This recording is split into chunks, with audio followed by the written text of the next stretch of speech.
Johnny Petraglia Open. Let's meet our finals field of 8. Grabbing that final spot, he's won 26 titles. Mike Aulby, our 7th seed, making his 8th TV appearance this year. Chris Barnes in the number 6 position. He has 1 PBA victory.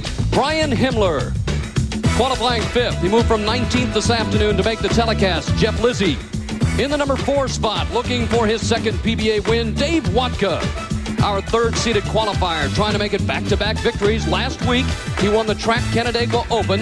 5-time PBA Player of the Year, Walter Ray Williams Jr. In the number 2 position, holder of 24 titles, reigning PBA Player of the Year, Parker Bohn III. And our tournament leader, in search of his 5th PBA championship, Bob Learn Jr.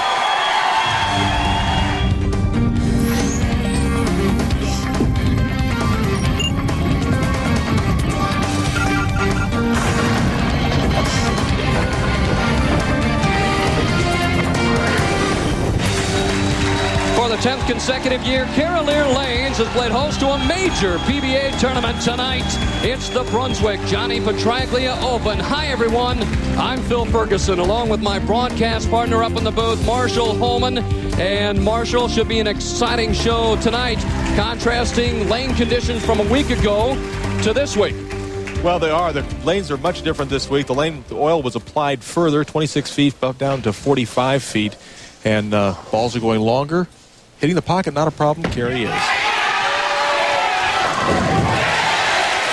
Mike Aulby starts the opening match with a strike. Once again, 3 players in the opening shootout. The winner moves on. And we'll get a look now at the Chief, Brian Himmler, out of Cincinnati, Ohio. Boy, he can turn it up. And perfect for the Chief as well. Not showing a lot of emotion, saving himself for later in the match. Chris Barnes, talk about versatility. He can play just about anywhere. Yeah, he's got a great game, great mental and physical abilities. There they go. Late wood falling.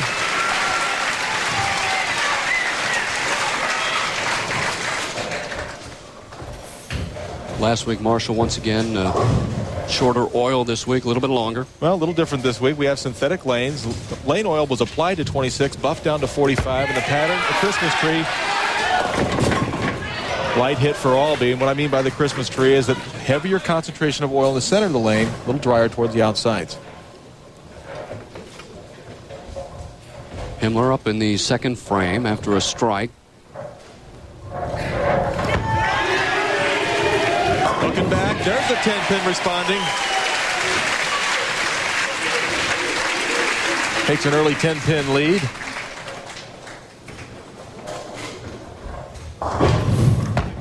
Aulby on the 1-pin spare. Boy, Mike Aulby making his 87th TV appearance. Only 3 players have more. Walter Ray with 117, Earl Anthony 114, and Pete Weber 91. Chris Barnes steps up in the 2nd frame after a strike.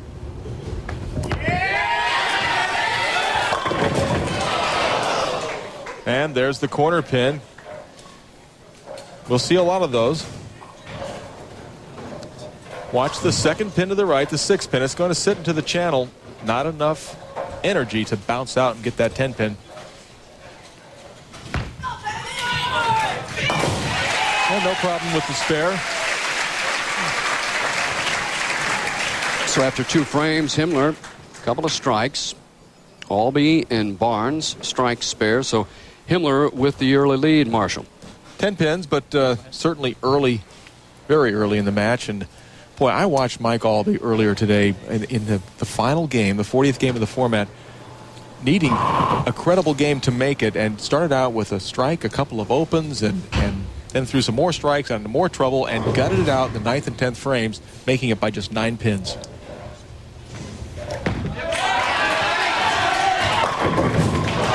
Boy, good shot. Solid 7. Aulby knows he made a good shot. 4-pin goes around the bottom of the 7-pin. Himmler trying to start off this opening match with the first 3 strikes. Oh, and he knows he got away with murder there, Phil. Ball was high in the pocket, tripped out the 4-pin. He'll take it.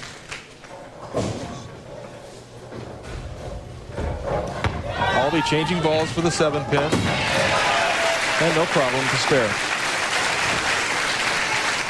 With Chris Barnes, strike, spare. Himmler out with the early lead.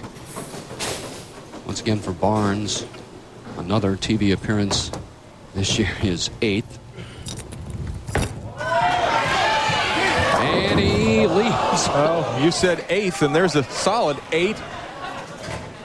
Oh. And believe me, Phil, he has seen that before this week. Well, watch the ball drive into the pocket. Watch the 5-pin go straight back. Doesn't take the 8-pin out, and he can't believe it. Barnes has his own fan club called the Chris Barnes Fan Club. Can be found at bowlingfans.com/Barnes. But that 8-pin, certainly no fan of Chris Barnes. A tough break for the sensational U.S. amateur player. More in a minute. Special Bowlers Tour on ESPN is brought to you by Brunswick. Brunswick Zone. We innovate, they imitate. And by new high-endurance Red Zone, intense antiperspirant for intense people. And we're back. Great fans here all week long at Carolier Lanes. As you can see, excuse me, Phil, Brian Himmler with a 21-pin lead over both Aulby and Barnes. Aulby up in the 4th frame.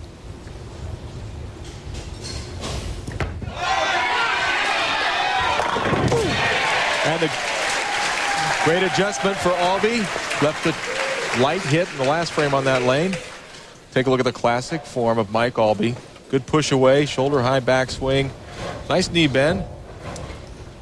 Great direction from Aulby toward the pocket. There's the Chief with 4 strikes in a row, taking that lead up to 31 pins. Now watch the power of Brian Himmler. Ball driving back into the pocket. Light. Watch the 5-pin. Getting thrown over to the left, taking care of all the pins. Barnes in the 4th after a strike and a couple of spares. 8 and 11 on television. And it's back. You got it. Yeah, same shot that Himmler just threw. Showing a little bit of power after that solid 8 in the previous frame. We talked about Mike Aulby, textbook style. Really nothing fancy, and he's done it for so many years. Well, the best thing about Aulby is his incredible mind. Come on now, bring 10, up, yeah! Big double for Mike Aulby, right back in it. Yeah, Aulby coaxing the ball back into the pocket. Right now, he's talking to the ball. He's saying, bring me 10, bring me 10. 7-pin responds. Himmler, just a 10-pin. Now that certainly brings the other 2 players right back into it. Well, Himmler with the first shot that he hasn't struck on in the 5th frame. Barnes a little extra time up in the 5th frame.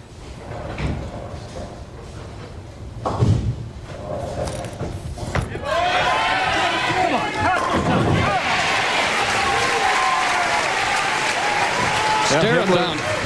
Himmler stopped striking, and Aulby and Barnes start. Game's getting close.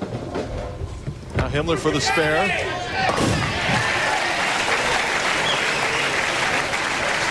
Notice how hard and straight he throws the ball for the spares, as all the good contemporary players of the day do.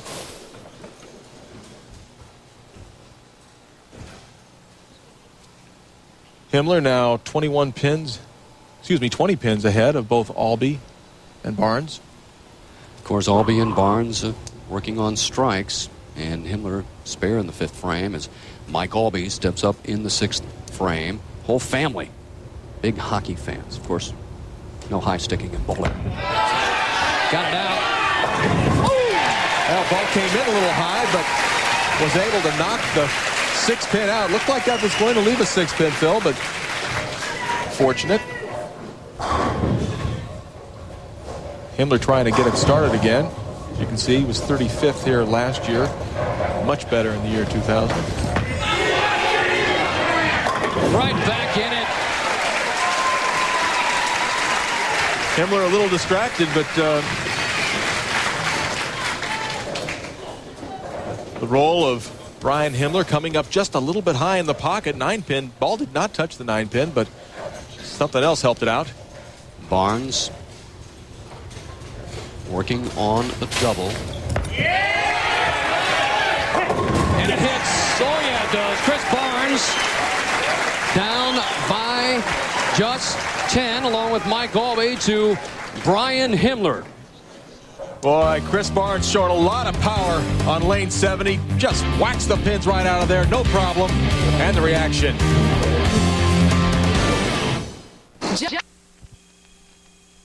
Day of college football action this Saturday on the ESPN networks at noon Eastern time on ESPN. Purdue meets Wisconsin, really in a Big Ten clash. Virginia Tech taking on Syracuse. Virginia Tech number 2 in the land at 7 o'clock on ESPN 2 at noon. Illinois takes on the Nittany Lions of Penn State. Clemson versus UNC at 5:30. LSU taking on Mississippi State later on. Boy, some exciting college football, Marshall. Lots of games. And talking about excitement, we have it in the opening match here at Carolier Lanes. Aulby, he's got another one. That's 4 in a row. And now Aulby is tied with Himmler. Himmler started with 4 strikes in a row. Now Aulby has a 4-bagger of his own. High flush in the pocket for Aulby. Look at this. Boy, I tell you, he's a little over 40, but he can still get up there. He's a jumper. Always in great shape. Boy, Marshall, they were having some trouble carrying, watching earlier today. No problem tonight. Now they've got it dialed in. The Chief. High flush again in the pocket. Retakes the lead. It's now 10 pins. Barnes down by 20 with a strike and get it to 10.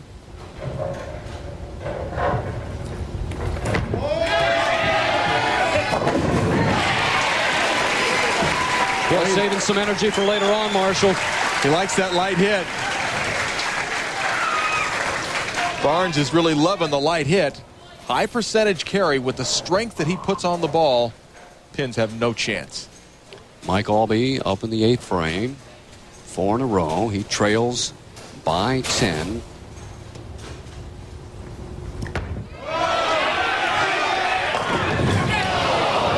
And there's a solid 7-pin. And maybe just a little extra speed down the lane caused the ball not to hook in soon enough. Little bit of hang. Solid 7. Himmler with 8 match play appearances this year. High finish of 2nd at Latham, New York.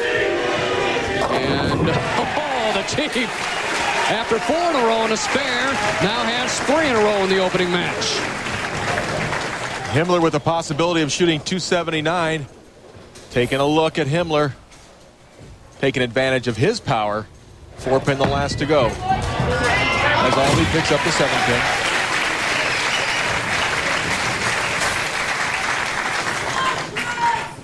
And with Chris Barnes, one of the young guns on tour, maybe not so young, came out a little later on because great collegiate player. Great amateur career. Now a pro for the last few years. Couple of titles. 8th frame. And a must. He leaves the 2, 4, and the 5. You can hear him say he flipped it. Didn't get the heavy roll. Just sort of flipped out of his hand. Aulby steps up in the 9th frame. Himmler in the driver's seat here in the opening match. Maybe not.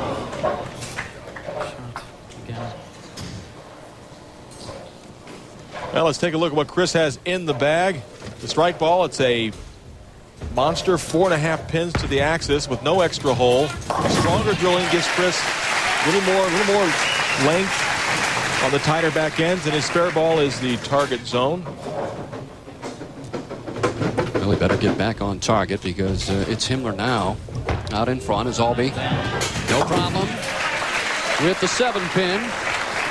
Now for Aulby, the best that he can shoot, 237. Right now, Himmler going at a 248 pace if he were at a 9 spare strikeout. And just about locks things up for Himmler. With a spare, he'd be shooting 250. The best Barnes can shoot 246.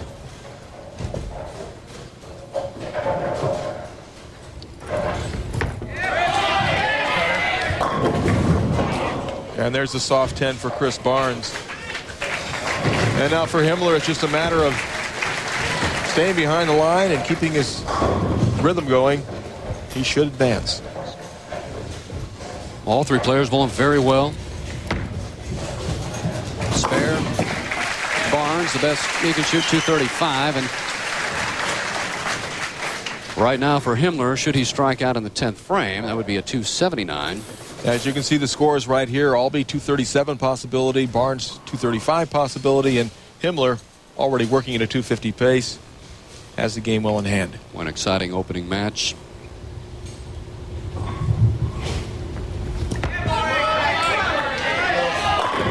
And finally able to kick that 7-pin out of there for Aulby. Well, after 2 straight 7-pins, this ball hooks up the pocket a little bit sooner. Kicks out that 7. Himmler's got it all going. Yeah.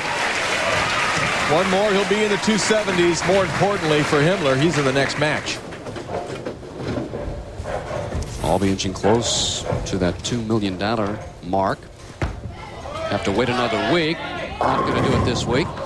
Yeah, he would have had to finish second or better to go over the 2 million mark, but well, what a career. Himmler, the winner. Match 1 as he gets lined up for match 2. Himmler will move on into our second match here from North Brunswick, New Jersey. It'll be Himmler taking on 4th seed Dave Wodka, 5th seed Jeff Lizzi. When we come back, Brian Himmler, a lot of strikes. Well, Brian Himmler really, he took charge early, but got the first 4 strikes in a row, then left that 10-pin and came back, struck the game out. 279 for Himmler, and for Barnes and Aulby, a couple solid hits. It didn't strike. It was all over.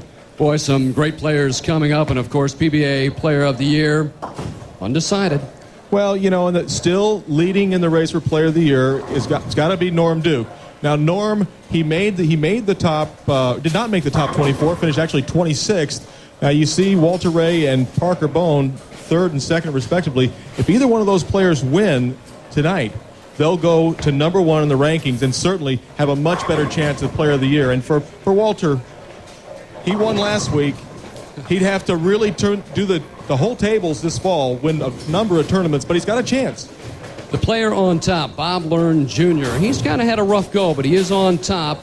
Look out, they're throwing some strikes right now. He has 64 sanctioned 300 games. You never know. Well, I'll tell you, Bob Learn Jr., he was in 24th place after the first games of qualifying, and he went from 24th with an 18-win record all the way to number 1 with an exciting 269 game earlier today. He's the number 1 guy. He's the guy they're all gunning for. Well, certainly a great field. I'm going to put you on the spot. Pick a winner. Hey, Learn's in the final match.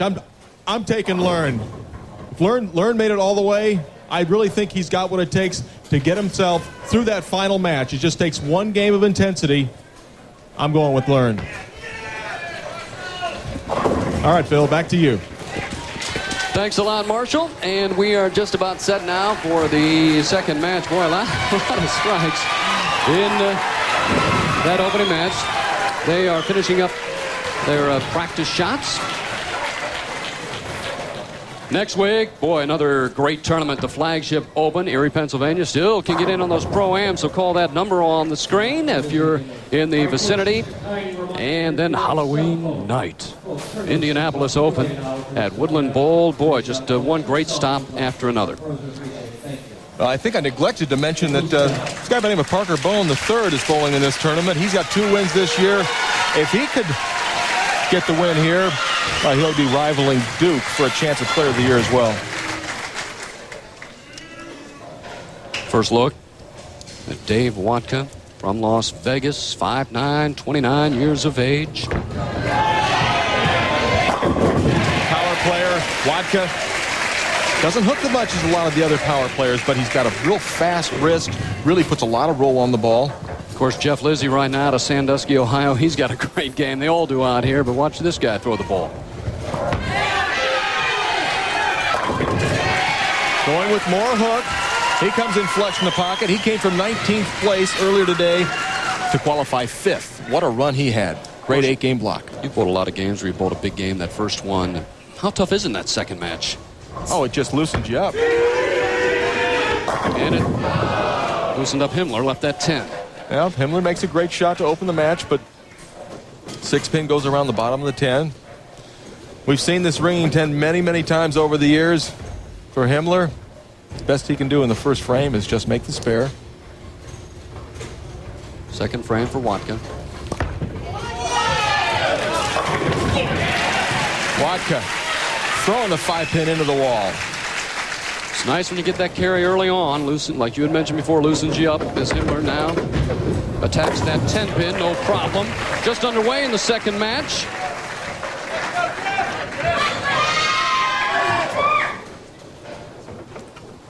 Lizzi with just the one national title. He has 6 regional championships. 1 and 3 on television, but a decent average at 222.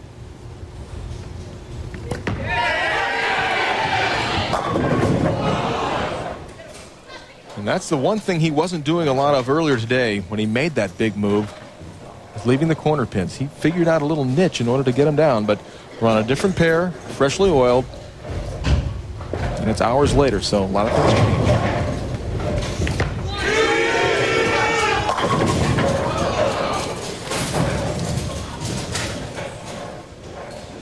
Watch this backswing of Himmler's. Good push away. Drops the ball in early with a high backswing. He sort of twists himself a little bit at the line. Lizzi no problem with the spare. So Lizzi now strikes spare. Wodka double, and Brian Himmler trying to make it 2 straight spares. Boy, he walked away from that quickly, Marshall. That, I guess, you know you have it. And a little frustrated with the shot. Well, yeah, certainly a little bit of both. You know, after shooting 279 last game, well, Himmler can still shoot 279, just needs to throw the next 10 in a row. No big deal. Wodka trying to make 3 in a row. And it's going to be a 4-pin for Wodka. And there's baby Nicole and his wife Lori, and yeah, it's fun being on TV, isn't it?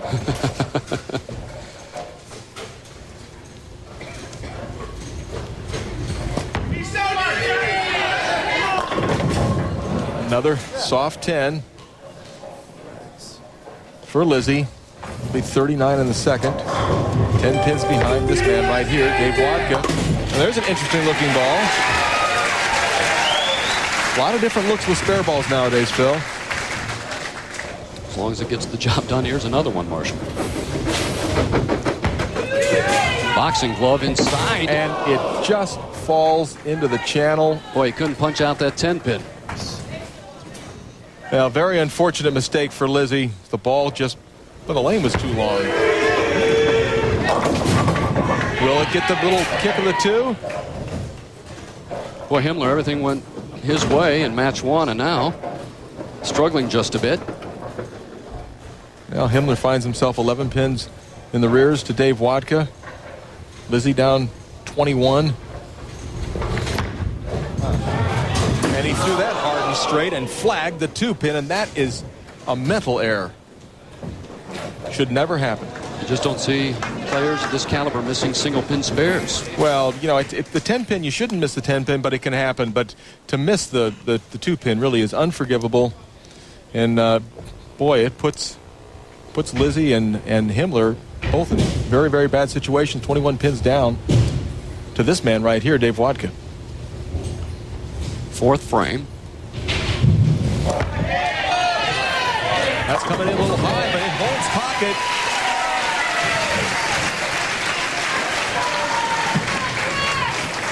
Confidence just oozing from Wodka.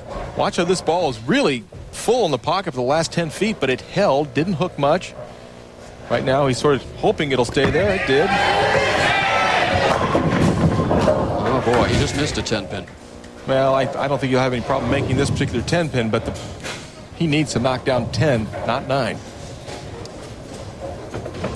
That's 3 straight 10 pins in a row for Lizzi as Himmler. And he comes in light and doesn't knock down the 7-pin.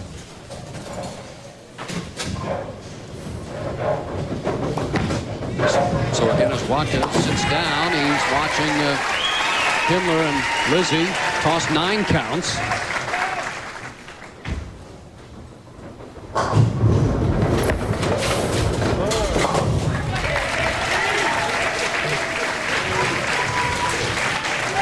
Himmler congratulates himself on making that 7-pin. He stuck a little bit at the line, but hey, look at that. I made a spare. That's how you do it. Wodka up in the 5th frame, a double spare and a strike. Brings it back, 4-pin. Coming up a bit high.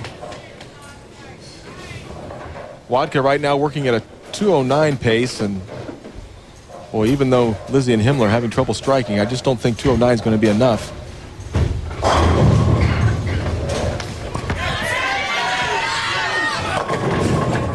Turn the pin around. 5-pin. You know, the pins are 4 ounces heavier. The Brunswick Pro pins, 3 pounds, 10 ounces. We'll see a tough break for Lizzi as the ball, well, actually, it hits the 5-pin, but not enough. Wodka picks up the spare in the 5th. Now Lizzi try to make the single pin spare. Well, Lizzi makes the spare. Lizzi engaged to Kathy Doran, who bowls on the ladies tour and is from the New Jersey area. Himmler trying to get his first strike of the game. Boy, 279 last game. All the momentum going. And I know from my personal experiences that when you have trouble carrying, getting strikes, you start to force the ball. When you force the ball, you get designs like this. He'll take 2. Well, he ends up getting just 1. He now has 70 in the 5th frame. And Himmler really struggling early in this match. Dave Wodka right now, he's your leader.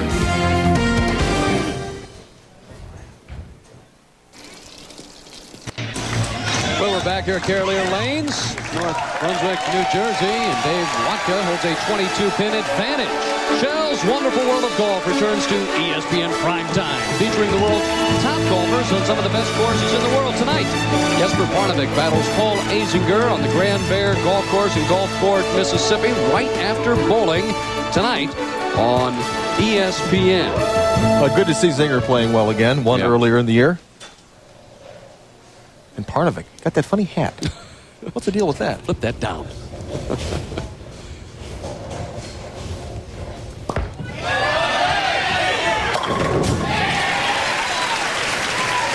Wodka tripping out the 4-pin.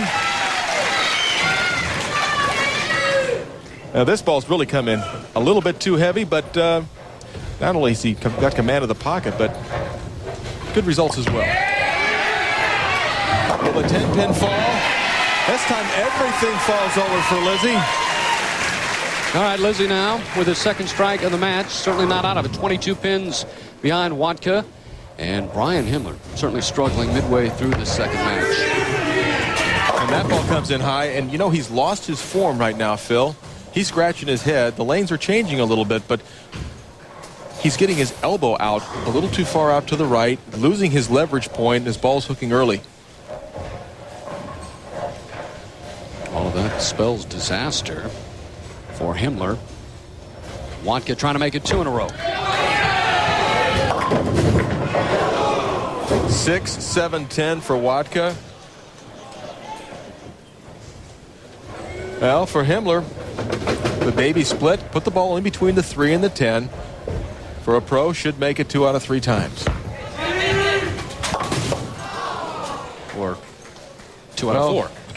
Didn't have the ball far enough to the right. Boy, Himmler, he has 3 opens now through 6 frames. And he's dug himself a very big hole right now. And it looks like it's between Wodka and Lizzi, but Lizzi, the beneficiary of Wodka opening up with that 6, 7, 10. So Wodka with the open in the 7th frame. He has 137 through 7, and Lizzi with the double here. And That's what he gets. And taking advantage. Boy, I'll tell you what, that's what the great pros have to do. When they're given the opportunity, when that door is open a little bit, just a crack, you got to step right through it. Lizzi did it. Yeah, he didn't even use the doorbell. So here comes Himmler now.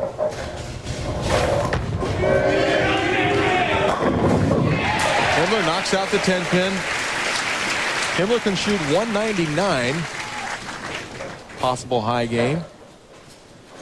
Right now, Wodka and Lizzi both going at 197 pace. All even with Lizzi and Wodka. Wodka's first telecast this year.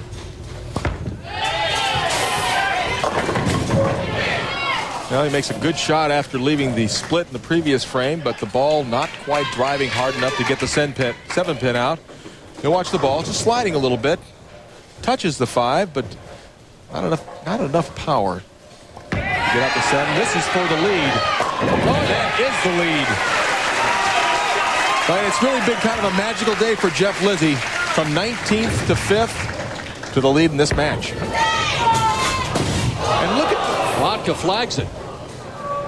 Yeah, it's just unforgivable. You cannot give away pins like that. You know, even in the tournament proper, it's terrible. But on television, when the game goes by so fast, it's just suicide. Himmler up in the 8th. Out strike for Himmler. He's still there. It's not likely, but he's still got an outside chance. Going to the 9th frame, and Lizzi has put together 3 in a row, Marshall, and looking good. Well, Lizzi right now with a 21-pin lead. Wodka can shoot 206. Himmler can shoot 199. Lizzi right now working at a 207 pace. His possible 237 is the best that Lizzi can shoot.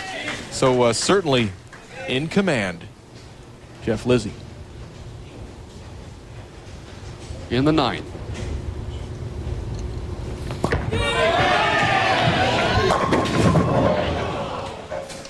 Soft 10, flat 10, call it what you want. It's going to be no better than a spare for Wodka. Boy, midway through or through 6 frames, it looked like Wodka changed very quickly. Looks like this man right here. But he comes in high and leaves the 3-6-10. Not a good shot. You can hear him say not a good shot. Wodka makes the spare.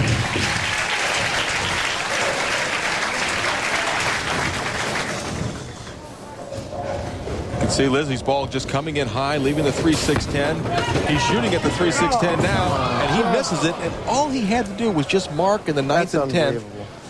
As he says, it's unbelievable. If he spares in the 9th and 10th, they cannot touch him. Right now, 172 in the 9th frame for Lizzi, and it's a mass self-destruction right now. Right back in it here in the 9th frame. Should he get a strike? Well, Himmler had a chance to shoot 199. Right now, the best he can do, 177, if my quick math is correct. Lizzi still in a position of power. However, Wodka can strike out and force Lizzi to get a couple strikes in the 10th. The quality of bowling has gone down a little bit this game, but it's close. 10th frame.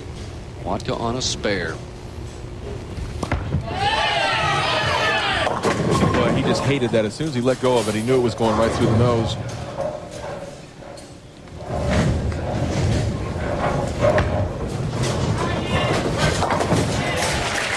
Himmler makes a spare, and it's very important for Wodka to make this spare. Still has a chance. If he to spare and get just 8 pins, he'd force Lizzi to mark in the 10th frame. He got the spare. Yeah, picks up that spare. Any kind of a mark for Jeff Lizzi, he's your winner. He's your 7th done in this match. There it is. Not showing a lot of emotion. I think I'd be showing all sorts of emotion after that shot. He takes a deep breath and a little bit of a smile. You can just sort of, the corner of his mouth sort of came up a little bit. Wodka must be very disappointed. He shoots 184 and had an excellent chance to win the match, but it's not to be this time. Second ball, and certainly enough. So Jeff Lizzi is the winner, but he's going to have to bowl a little bit better. Walter Ray, Williams Jr., and Parker Bohn the third upcoming. Well, he's got stiff competition in the next match, and Lizzi right now trying to keep his form, get himself prepared, both mentally and physically, to take on those two superstars. So Jeff Lizzi moves on into our semifinal match. Lizzi strikes out for a 2-0-2, and he is a winner. We're coming back with Marshall's tip of the week as he gets to the core of the ball. Brunswick 202, Dave Wodka 184, and Brian Himmler 167. So Lizzi now moves on into the semifinal match. The PBA has a new website at pba.com.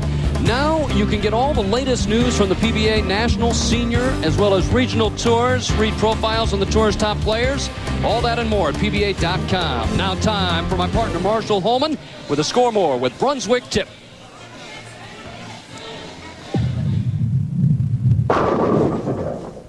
When I first started bowling, the inside of bowling balls looked like this. But today they've changed. Now we have shaped cores to help the balls roll more dynamically. Now, to explain this a lot better than I can, we have Brunswick's Research and Development, Ray Edwards. Thank you, Marshall, and you're right. If we went back prior to 1980 and looked at the inside of a bowling ball, all of them had a spherical core or a ball inside the ball. If we were to take and cut that apart and look at that core, we'd see that there was a heavier weight block material toward the top of the ball that was there to compensate for the fact that you're going to drill holes in that ball. As far as this design went, it was fine, but it wasn't very strong dynamically, so that no matter how you drilled that ball, it would do about the same thing on the lane. Today we have the advantage of having high-speed computers that allow us to do 3D solids modeling on our desktops and start to understand how, if we change and put a different shape on the inside of the ball, that we can actually take and change the rolling characteristics of that bowling ball. As you can see, there's many different core shapes that can be used in the bowling ball, and each one of those has been specifically designed for certain dynamic characteristics. And in order to take advantage of those characteristics, how that core rotates as it comes off of your hand and onto the lane will determine how strong or how weak that ball will be as it rolls down the lane. When we come back next week, Ray and I are going to show you how you can find your axis point so you can take advantage of this dynamic equipment. Always learn so much. There's Hall of Famer. Hall of Famer Johnny Petraglia and his daughter Jamie. You know, he shot a 300 game earlier. This is his tournament, and he's enjoying himself. Well, if it's your tournament, you got to fire a 300 game. Coming up, Jeff Lizzi against a couple of heavyweights, Walter Ray Williams Jr. and Parker Bohn the third. With cable TV service. And we're back, North Brunswick, New Jersey. Phil Ferguson, along with my broadcast partner, Marshall Holman. And we are ready now for the semifinal match. Jeff Lizzi against Walter Ray Williams Jr. and Parker Bohn the third. Boy, in the opening match, Marshall, plenty of strikes, and then they start missing single pin spares. Well, you know, I just took a look at the single pin stats, and there were 340 converted out of the 349 possible, so only 9 missed out of all of those games, 111 games. And there were 3 missed that game, not to mention that 3-6-10 that Lizzi missed. Our first look at the great Parker Bohn the third. And a little high. All right, I'm going out on a limb. He's not going to miss this single pin. I'm telling you. You don't believe me, Phil? Okay, what happens if he does? It just won't happen. Walter Ray Williams, who 31 titles, including last week's win in Canandaigua.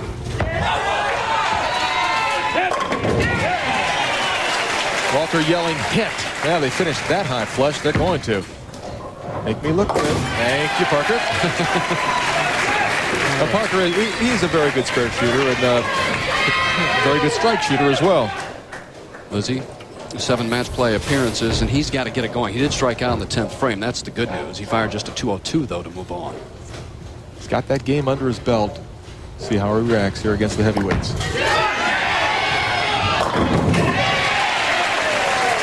And a fast start for Lizzi. Striking on lane 69. Bohn 24 national titles, 14 regional titles. He's come out with a new book. Boy, what a great-looking book, an instructional book, How to Master the Game, for really the beginners, the young children, the senior citizens. Something for everybody. And now it's a 3-pin for Bohn. Got to be careful. Bohn likes to throw the ball very hard. Has to watch his speed. Walter Ray with a double, and he has been on television for quite a bit. A couple of years ago on the fall tour. Oh my gosh, yeah, he was on every week and won 3 of the tournaments. We see Walter's ball entering the pocket. 10 in the pit for the great Williams Jr.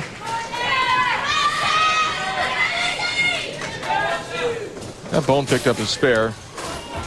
Lizzi now trying to keep pace. Needs a double to do so, and threw a nice shot. The opening frame.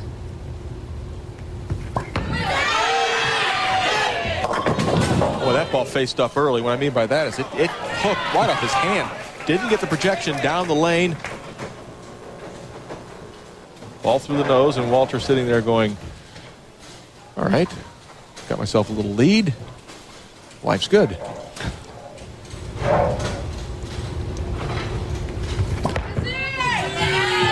The pin needed to get in between the 3 and the 10. The ball had to touch the 3-pin. He leaves. Open anyway.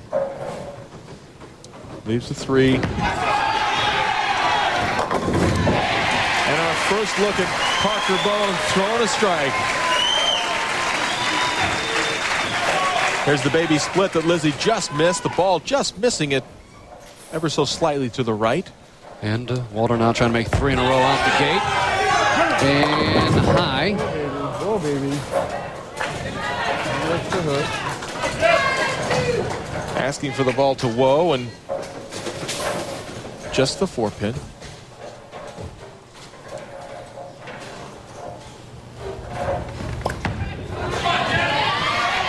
Lizzi bounces back with a strike in the 3rd frame after that open. Come on. Let's see if old Deadeye can make this 4-pin. That's his nickname.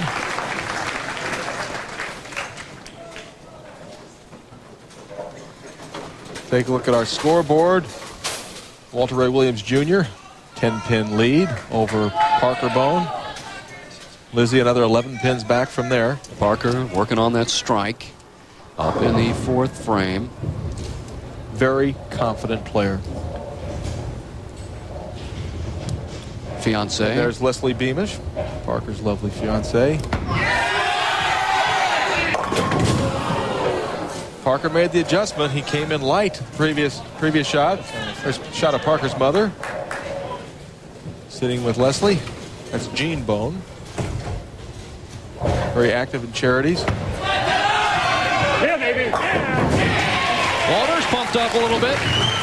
Well, you know, after last week, pulled such a great final match in Canandaigua. He's hot. Always trouble with the sleeper pin. Leaves the 8. Williams Jr. with a nice lead. You can see the ball does not hook far enough. The ball has to hit the 2-pin and the 8. It did not. Lizzi in the 4th trying to make it a double and hang tight. Walter Ray Williams Jr. He made an adjustment. He moved further left on the approach, further left on the lane. Got the ball projected down the lane. Able to strike, still staying in touch with our leader, Walter Ray Williams. Now Parker, after that open in the 4th, up in the 5th frame, he's down by 22.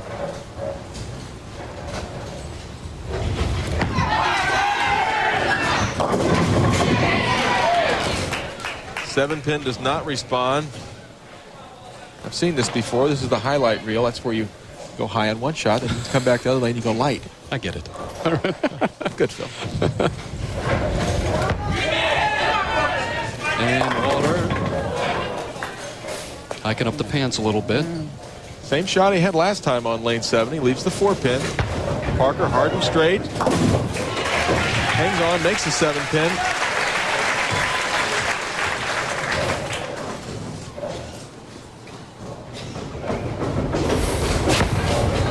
no problem. And it isn't. But Jeff Lizzi, after that open in the second, has come back with 2 strikes. So he can inch a little bit closer to our leader.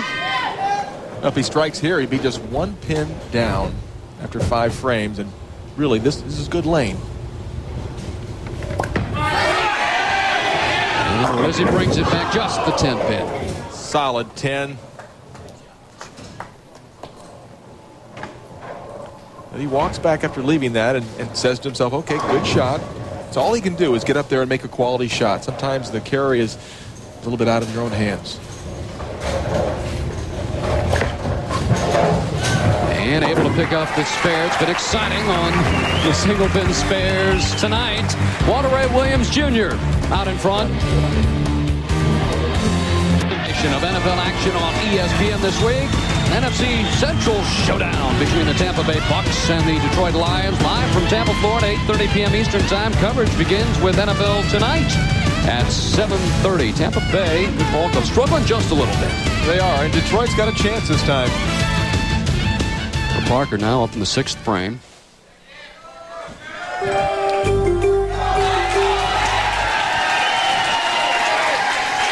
Now let's take a look at what Parker has in the bag. It's the Brunswick Monster with a 4 3/4 pin to access. No extra hole. This layout is a strong arcing ball and lets it read the middle of the lane. Lets Parker throw it at his speed. He likes to throw the ball fast. The spare ball, it's the target zone. He didn't need it after that shot. 12-pin advantage for Walter Ray Williams Jr. midway through this semifinal match. He gets up and he goes. Oh, boy. That's not good. No, that is not good. Hook up, that's not good. And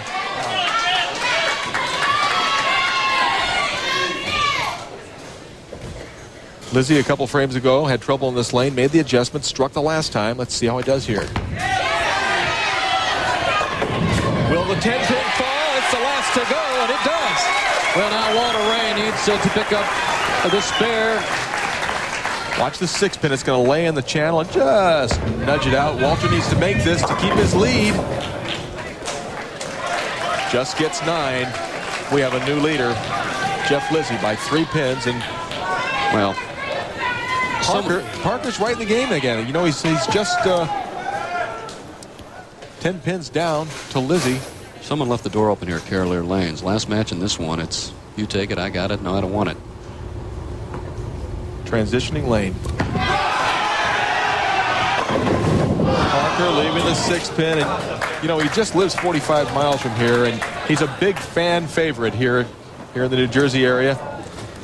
Ball coming in high, leaves the 6-pin.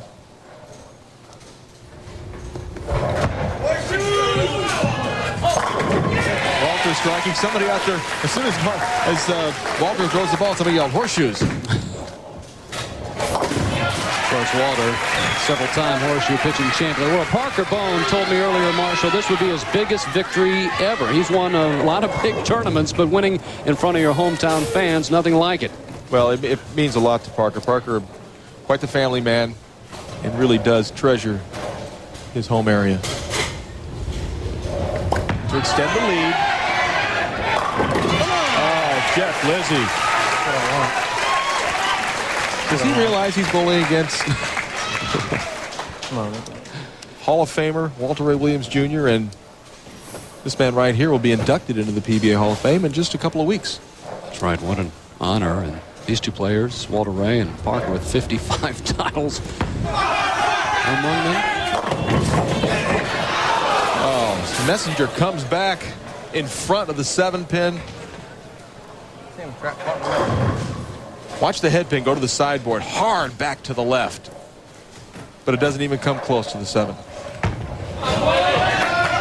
Walter Ray with the strike in the 8th frame. That's a double, and he's running it out.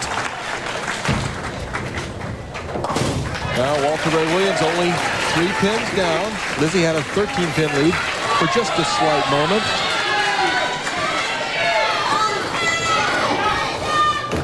Lizzi threw a split in the 2nd frame, opened, and then a double, a spare, and 2 strikes. Up in the 8th.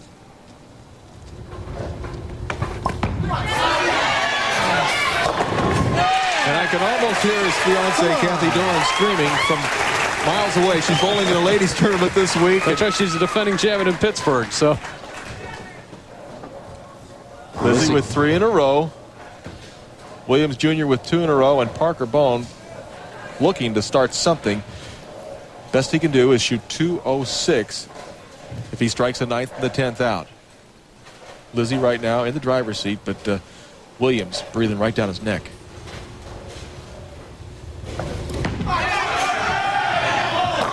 There's a strike.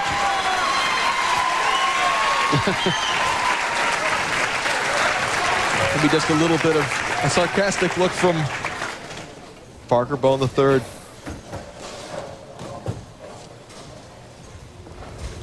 Trying to make it 3 in a row. Yeah, baby. Yeah! Putting some heat on Lizzi. Well, that's Walter Ray's way of telling Lizzi he's not going anywhere. You see that concentration and that exuberance when all the pins fell over.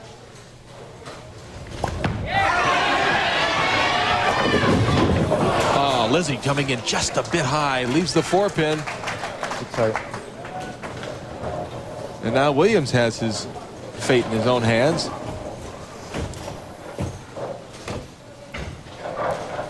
Good shot off the hand of Jeff Lizzi. Lizzi working at a 2:16 pace. Williams working at a 2:14 pace.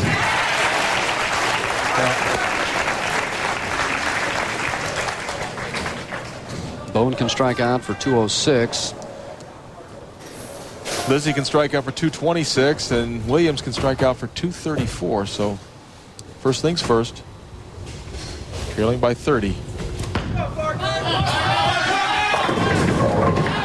Just never able to get anything started. Had that open frame in the 4th frame, and no doubles for Parker Bohn III, and a disappointing finish, but you can count on him being right back next week. Reigning PBA Player of the Year. Here's Walter Ray Williams Jr., 10th frame. One more of those, and he shuts out Jeff Lizzi.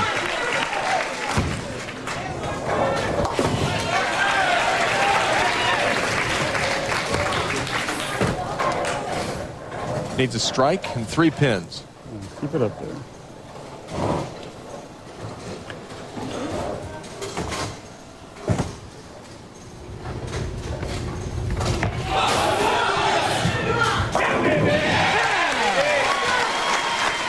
Could not have thrown it better.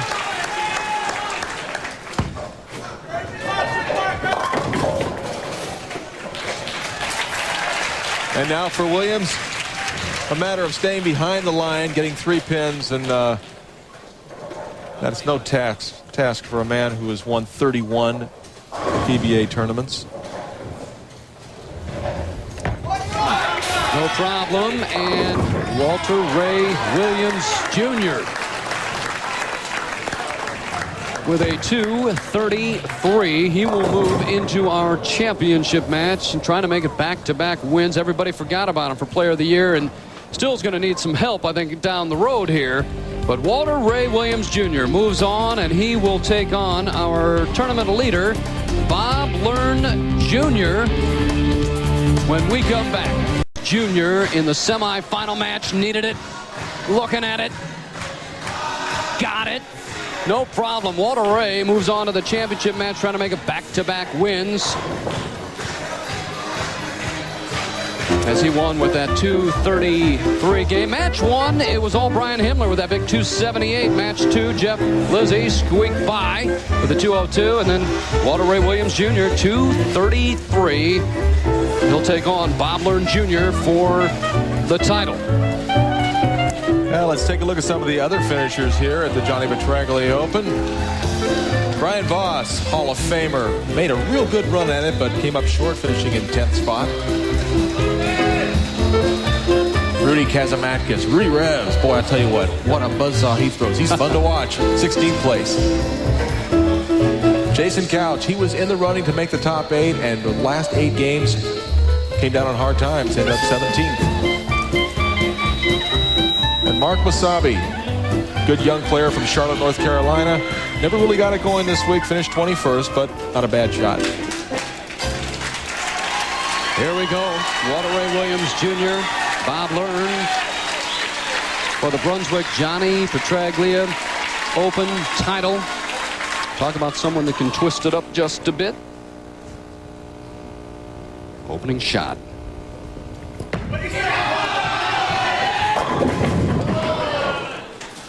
Yeah, soft 10 for Learn to start the match. When you had mentioned before, 24th to first. Yeah, what a great run. I mean, he just snuck in. Could have just as easily missed the top 24 and been back in Erie already. Changes balls. Hard and straight, and no problem. And you know, for Walter, he's always said he wants to have more first place finishes than second. Right now, he stands at 31 first, 31 seconds. Here's your chance. Gonna go one of two ways. Opening shot.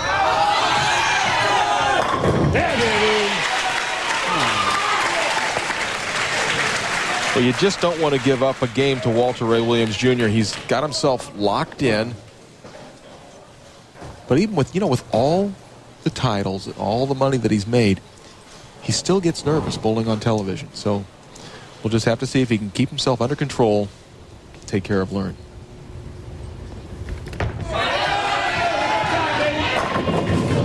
Solid 10. Of course, you gotta like Williams' chance to win the tournament, because I said that Learn would win. Watch the 6-pin, second from the right around the bottom of that 10-pin. Seen it so many times. You'll switch balls and go hard and straight at that 10-pin. What? Walter playing to the crowd as if he's going to miss a 10-pin. For Learn, 4 national titles, 20 regional championships. He's finished second on the national tour 12 times. Doesn't want to make it 13. 3, 6, 7, 10. It looks tougher than it is, Phil. The ball it's just like the baby split. You need to get the ball over to the right-hand side of the 3-pin. The ball will take care of the 6 and the 10, and the 3-pin hopefully goes over and knocks out that 7-pin on the left. For a pro, pick it up more than half the time? Well, about half the time. Right. Something distracted Learn. And of course, we're heading to Bob's hometown next week.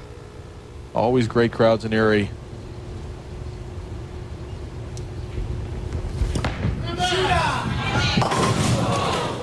Doesn't touch the 3-pin. Leaves the 3 and the 7. There's an open frame early for Learn. And for Walter Ray Williams Jr., quite a break. Learn gets up quickly in the 3rd frame. Spare in an open. Left the 10-pin last time on this lane. Now he knocks the 10-pin out. There's his first strike. Don't look for Learn to panic early. He's a veteran player. Take a look at the line of Learn coming back into the pocket, knocking the 10, just barely kicking it out. Walter up, and let's go. And yes. That's better. I don't know. I like his game, Marshall, because he gets the ball. He knows what he has to do. He gets up on the approach, and he goes. He never doesn't take any time. He's certain of what he wants to do before he puts the ball in his hand. And the other thing I like about Williams is that he throws the ball with such authority. Doesn't cut the shots off. Watches. For a double. Coming in high. Just the 3-pin. Come on, you can't do that. Come on. And just made a poor shot. He admits it. He says he can't do that. Can't do that. Walter, 5-time player of the year. Only Earl Anthony with 6 awards. Better as he picks up the spare. So Walter strikes spare, strikes spare. Can't do that. And Learn has a chance to double. Cut the lead to 6 with a strike.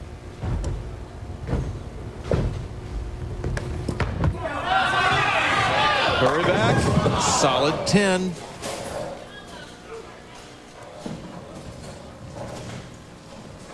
Bob Learn, known as Mr. 300 because he's so prolific in the amount of 300 games that he shot, and bowling against Walter Ray Williams Jr., who is the all-time leading money winner on the Pro Bowlers Tour. picks it up. 64 sanctioned 300s for Bob Learn.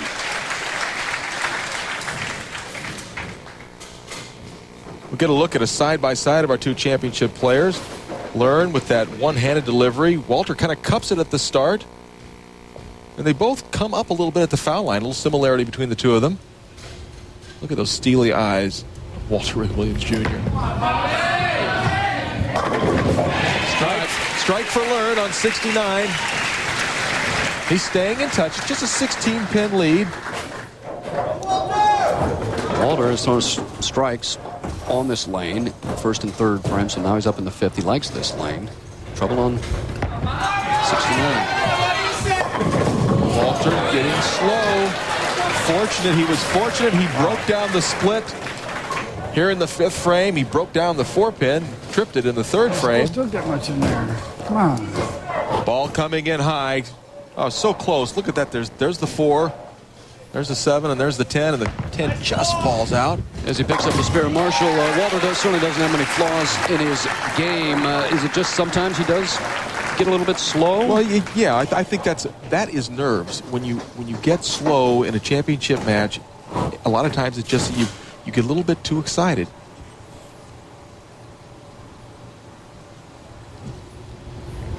Sixth frame. Came in high last time on this lane. That's it. No problem for Walter Ray Williams Jr. Strike in the sixth frame. And he leads by 14.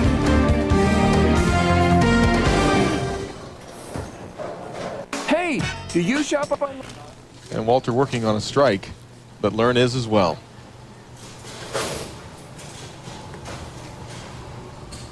Learn can cut that lead from 16 to 6 with a strike in the sixth frame. Went for a re-rack, didn't like the way they were set. Players allowed to have a couple re-racks a game.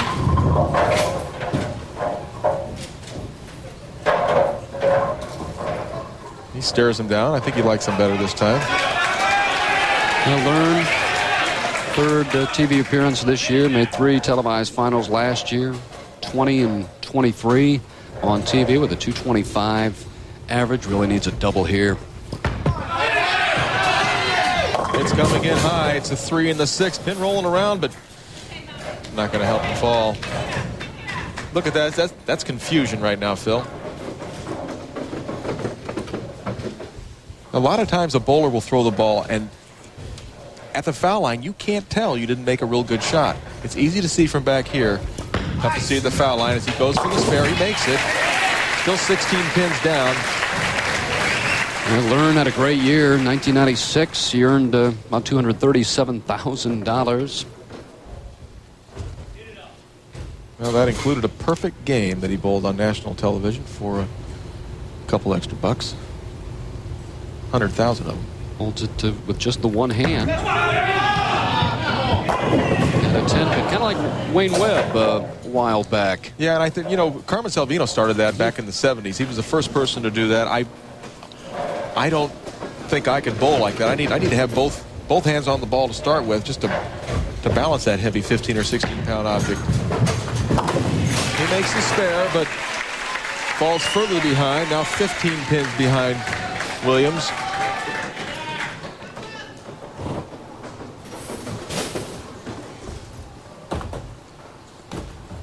Seventh frame for Walter, trying to make it a double. Look out. Come on. There's Dean Schuler, general manager of Brunswick Carolier Lanes, and really done a great job, made everybody feel at home this week. And tell you what, this place is looking great. Great remodel. 10th straight year that the pros have been coming to Carolier Lanes. And this man trying to go 2 straight weeks. Back-to-back wins. Back in the hunt for PBA Player of the Year. Oh, I don't need any more of those. Well, I understand. I understand just how you feel, but you got one. Here's that 6-pin going around the bottom of the 10, and boy, that really could have made it so difficult for Learn to come back, but still finds himself in a very, very good position. Leading by 25 with the conversion. He makes it. If If Williams missed a single pin, that would be a story. Learn up in the 8th frame and really needs to get a couple of strikes here. It is tough lane. That leaves the soft 10. Right now, the best that Learn can do is 2:02. Williams Jr. working at a 2:07 pace. Pin sits in the channel. Not able to knock out the 10 pin.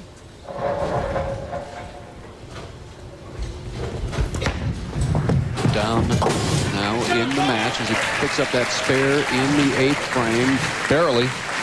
Trails by 25. Boy, really has to have this strike here. Without a strike here, he's going to need big help from Williams Jr.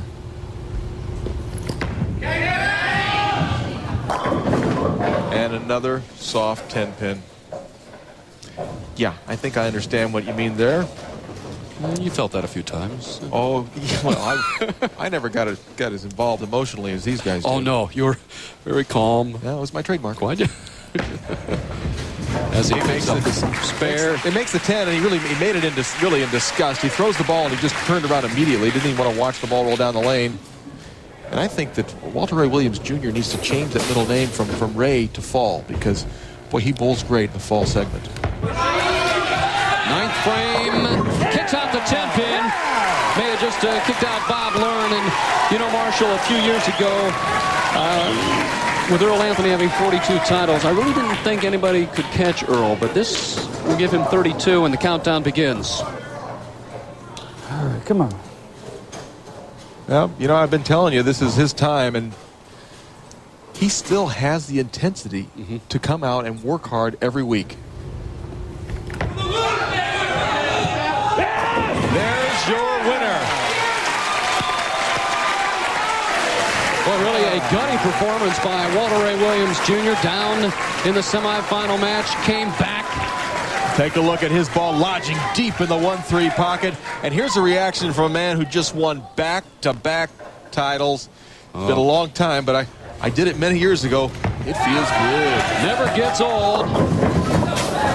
Yeah, that one didn't matter. That's enough. For all those folks that said, where's Walter been? Well, he has won back-to-back championships. Last week in Canandaigua. This week, North Brunswick, New Jersey. He finishes with a 215.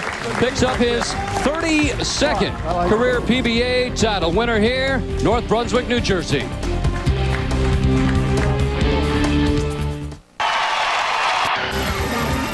The Professional Bowlers Tour on ESPN is brought to you by Brunswick. Brunswick Zone. We innovate, they imitate. And we're back here at Carolier Lanes. Brunswick Johnny Petraglia Open. And the winner, Walter Ray Williams Jr., back-to-back championships. Let's bring in Johnny Petraglia. Tournament named after, and of course you had a 300, only fitting. Tournament named after Johnny Petraglia. You have to fire a 300, but what a great performance by Walter Ray Williams Jr. Oh, it was tremendous, Phil. Walter, third time you won here. We got to stop meeting like this. He beat a really first-class field today, and you bowled tremendous. Walter, was that number 36? 32. 32? Maybe I'll get to I'm losing 36. track. Congratulations. The other half's there, Walter. And here's the trophy. Beautiful job. Thanks a lot. Wow. Thanks, Johnny. That's great. When I started the week, I was having trouble getting the pins to fall down, but they started to fall down in match play a little bit. Unfortunately, fell down just enough today. Yeah, they fell down a little bit. Now we bring in Dean Schuler. He is the proprietor out here at Carolier Lanes. 10th straight year we've been here. Always look forward to coming back, and a great champion. Walter, on behalf of Brunswick Indoor Recreation Group, the great fans of New Jersey, and my great staff, here's $26,000. Thanks a lot, Dean. It's nice to bowl at a beautiful bowling center they have here at Brunswick, in New Brunswick here. Brunswick's done a great job of remodeling the place, and I'm looking forward to when they get it completed. Walter, you have now won 32 titles. Thinking maybe about Earl's 42 championships?